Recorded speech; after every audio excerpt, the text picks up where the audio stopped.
Radio Publique Africaine.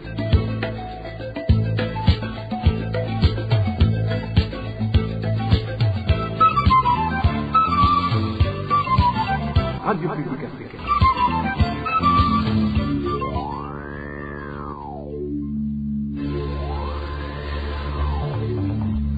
C'est le moment de suivre le journal parlé en français. À la présentation, Janvier Ninina Hazgu.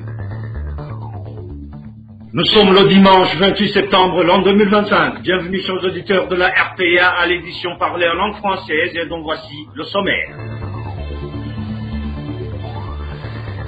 Un policier a raté sa cible qui était un taxi-motard ce dimanche. La réaction du policier était due aux échanges brefs et brutaux de propos vifs. Pénurie prolongée d'eau potable dans la ville de Gitega, la capitale politique. La situation se présente ainsi au moment où dans les districts sanitaires de Manda, Chibitoke et Bujumbura, l'on évoque 120 cas de personnes atteintes par le choléra. Clôture ce dimanche du championnat du monde de cyclisme sur route dans la ville de Kigali, la capitale du Rwanda. Restez à l'écoute, le développement des titres, c'est dans quelques instants. Encore une fois, bienvenue, ouvrons ce journal par la page environnement. Une personne a perdu la vie et de nombreuses habitations, terres cultivées ainsi que des établissements scolaires ont été détruits par les fortes pluies mêlées de vents violents qui se sont abattus à la fin de cette semaine dans différentes régions du pays. Les sinistrés de cette tempête en appellent à l'intervention des autorités pour leur venir en aide. Les détails avec David Claude Bananaï.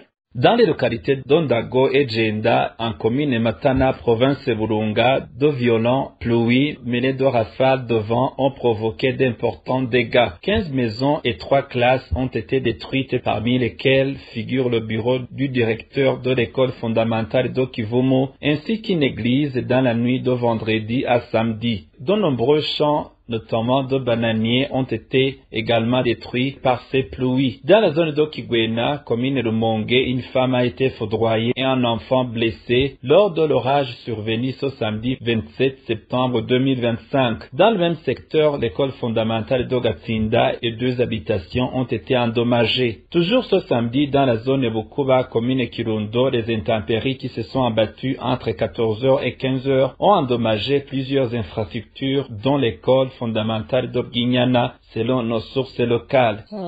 De fortes pluies accompagnées de vents violents ont causé d'importants dégâts. Les toitures des écoles ont été emportées et plusieurs bâtiments endommagés. Heureusement, aucun élève n'a été blessé.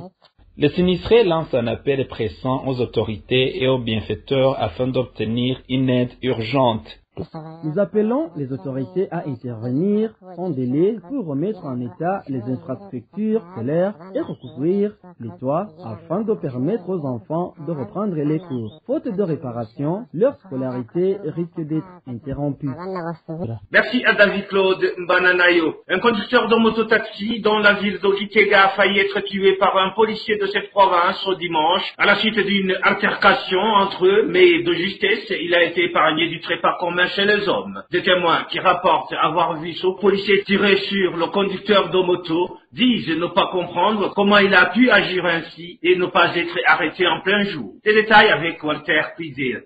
Vers midi, un policier nommé Juma a tiré sur un taxi-moto dans le centre-ville de Gitega, mettant ainsi la vie du conducteur en danger. Selon des témoins oculaires, le policier disputait d'abord avec le motocycliste avant de pointer son fusil et de tirer. Par chance, le taxi-moto a survécu à l'attaque, comme le fait savoir cet habitant.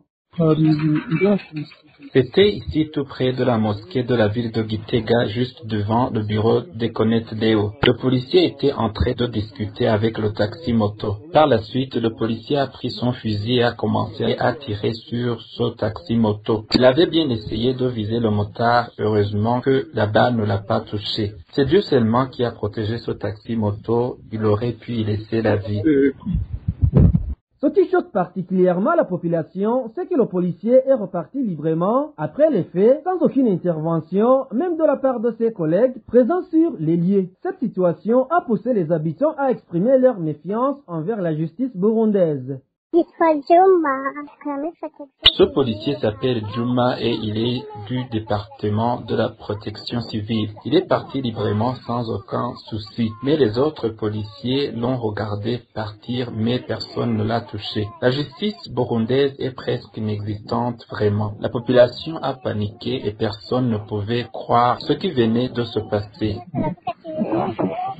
Inquiets pour leur sécurité, les habitants du centre-ville de Gitega demandent aux autorités provinciales de les protéger. La RPA a tenté de joindre par téléphone le chef de police, Eliboire Bigirimana, le gouverneur de la province de Gitega, pour obtenir des réactions, mais sans succès. Merci à Walter. Puis il y a une courte pause et puis on continue. RPA. Certains habitants de la capitale politique Gitega lancent un cri d'alarme face à une pénurie d'eau qui dure depuis une longue période. Ces citoyens affirment que des maladies liées au manque d'hygiène sont en train de se propager dans leurs familles, d'où ils demandent aux autorités compétentes de trouver une solution à ce problème. Innocent Valentin Singirangabo nous en dit plus. Certains des habitants du quartier Mushasha de la ville de Gitega, en pleine capitale politique, disent être dépassés par la problématique de manque d'eau potable. Ils en arrivent à se servir de l'eau mêlée à toutes sortes de saletés qui émanent de la prison centrale de cette circonscription provinciale, témoignent ce citoyen.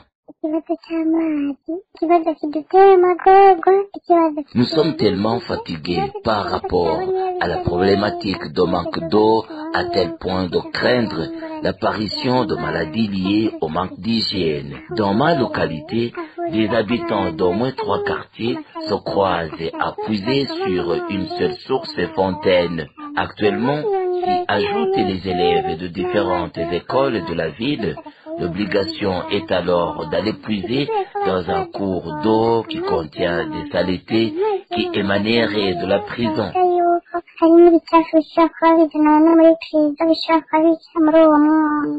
La situation est empirée par la présence de différentes familles et différents quartiers de cette ville qui se heurtent à la même source de secours en eau impropre, ajoute notre source.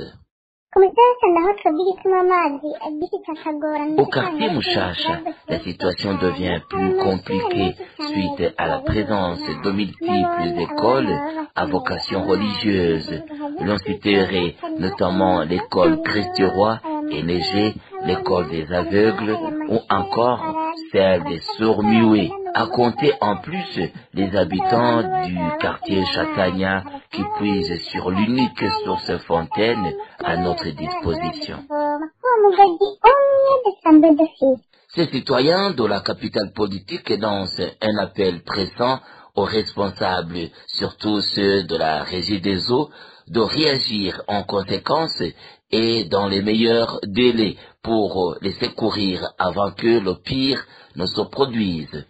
Merci à Innocent Valentin Singirangabo. Toujours page santé, 120 personnes affectées par l'épidémie de choléra étaient en train de recevoir des soins jusqu'au 24 septembre 2021 dans les districts sanitaires de Manda, Chibitoke et Bujumbura, selon le rapport du Centre des opérations d'urgence de santé publique du ministère de la Santé publique, COSP en sigle. Ce centre souligne que l'insuffisance de l'eau potable et les mauvaises conditions d'hygiène dans les localités touchées par l'épidémie sont parmi les défis majeurs dans la lutte contre cette épidémie de choléra. N'est-ce pas Nadège Ilakot? À travers ce rapport sur la situation épidémiologique du choléra au Burundi, effectué par le Centre des opérations d'urgence de santé publique du ministère de la Santé publique, jusqu'au 24 septembre 2025, 120 personnes atteintes de choléra sont prises en charge dans différents centres de traitement de choléra se trouvant à Gihanga, à Rugombo et à Bujumbura. Parmi les 120 cas de choléra, 59 reçoivent des soins au centre de traitement de choléra situé à l'hôpital Prince-Héré Jean-Charles de Bujumbura. 51 cas sont traités à Rugombo, en commune Chibitoke, et les 10 autres cas sont soignés à Gihanga, en commune Manda. Depuis le mois de janvier jusqu'au 24 septembre 2025, sur 1213 personnes atteintes de choléra, 6 sont décédées. Dans ce rapport, le Centre des opérations d'urgence de santé publique fait également savoir que même s'il y a des actions déjà mises en œuvre pour le traitement de ces cas de choléra, Ce centre souligne qu'il y a plusieurs défis majeurs qui font obstacle à l'éradication de cette épidémie au Burundi. En effet, ce sont surtout le manque d'eau potable, les mauvaises conditions d'hygiène et le manque de latrines adéquates dans les localités touchées par l'épidémie, l'insuffisance des centres de traitement de choléra, des moyens insuffisants pour la prise en charge des personnes affectées par cette maladie et l'insuffisance des partenaires pour l'appui dans la lutte contre le choléra. C'est pourquoi le Centre des opérations d'urgence de santé publique recommande au gouvernement burundais de mobiliser les fonds dans le but de lutter contre l'épidémie de choléra en améliorant l'accessibilité à l'eau potable pour les populations, en sensibilisant les ménages à construire des latrines adéquates et à les utiliser correctement, en intensifiant la sensibilisation de la population sur les mesures de prévention, en construisant les centres de traitement de choléra équipés de lits adéquats pour les malades et en renforçant aussi le personnel de prise en charge de ces malades. Merci Anadège Irakodze. Chemin faisant, dans le cadre de la lutte contre l'épidémie de choléra, la Croix-Rouge du Burundi a distribué ce vendredi de l'eau potable dans les communes Chibitoke et Mukinanyana, situées dans la province de Bujumbura, où la maladie a déjà été signalée. Anselme Katiyunguruza, secrétaire exécutif de la Croix-Rouge, a demandé à la population ainsi qu'à l'État à bien gérer ces taux, soulignant qu'elle constitue l'un des moyens de prévention contre cette épidémie. Suivez à ce propos Anselme Katiyunguruza et nous détenons son élément sonore de la télévision nationale du Burundi. Aux membres de notre organisation qui compte entre 150 et 200 personnes réparties sur toutes les collines du pays de veiller à ce que ce don doit bien protéger car cette eau n'appartient pas à l'administrateur mais à la population. Donc, si cette eau appartient à la population, qui pourrait mieux la protéger qu'elle-même? Le peuple acceptera-t-il que ce projet, qui a coûté beaucoup d'argent pour être réalisé, tombe dans l'oubli en si peu de temps? Cette source d'eau doit être soigneusement gardée et protégée. Je m'adresse ici aux techniciens du gouvernement à qui je demande d'effectuer régulièrement des supervisions pour en contrôler le bon fonctionnement. Faute de cela, il vous sera difficile de protéger la population contre l'épidémie de choléra qui surgit chaque fois sans avertissement.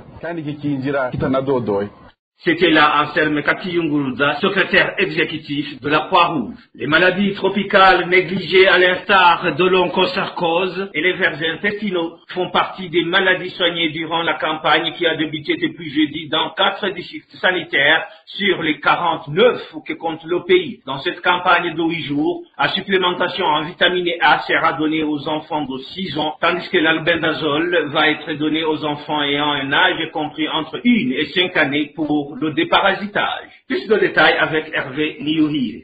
Les maladies comme la schistosomiase, l'onchocercose, les géohelminthiases font partie des maladies tropicales négligées qui menacent la santé des citoyens burundais.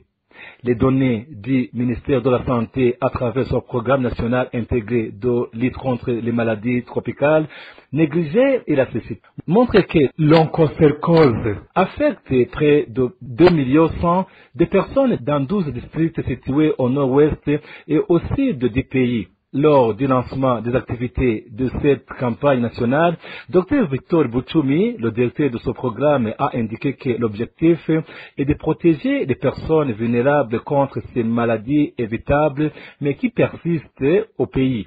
Cette campagne de 8 jours sera couplée à la supplémentation en vitamine A pour les enfants de 6 à 52 mois. Pour une bonne croissance et protection de la société, tandis que les enfants d'une année à 5 seront déparasités à l'albendazole. Les districts des anciennes provinces de Kirundo, Kaouzi et Bujumbura-Mairie ne sont pas concernés par cette campagne parce que les médicaments de maladies ciblées dans cette campagne sont distribués au quotidien dans les districts sanitaires pilotes.